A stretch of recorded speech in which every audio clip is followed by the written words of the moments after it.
L'externalisation des politiques migratoires, ça vous dit quelque chose ? En Europe, c'est le fait pour les États de déléguer le contrôle des frontières ou la gestion de l'asile à d'autres pays, pour fuir leurs responsabilités et occulter les effets néfastes de cette sous-traitance.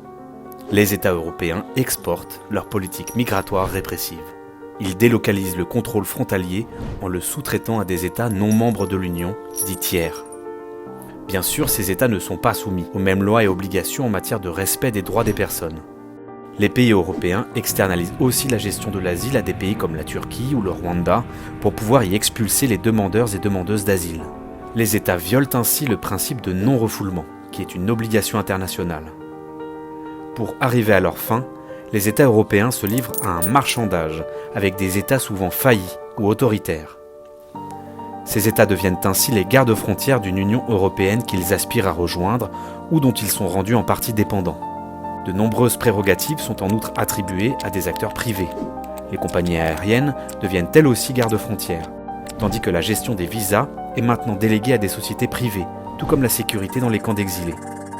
Loin des yeux et du cadre légal, l'externalisation invisibilise les personnes exilées. Leurs droits sont bafoués dans l'ignorance et parfois l'indifférence de nos sociétés avec l'argent du contribuable européen.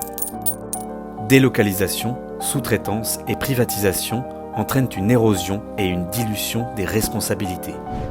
Qui est responsable ? Les États européens qui, pour contourner leurs obligations internationales, multiplient les accords et arrangements avec des États non membres de l'Union, mais aussi ces États, dits tiers, qui prennent part à ce chantage et tentent d'en tirer profit. L'externalisation bafoue, en toute impunité, les droits des personnes exilées et met leur vie en péril.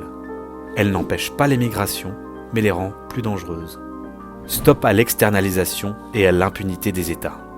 Il est urgent de remettre au centre des politiques migratoires le respect des droits humains. Ensemble, faisons respecter les droits des personnes exilées. Soutenez nos actions.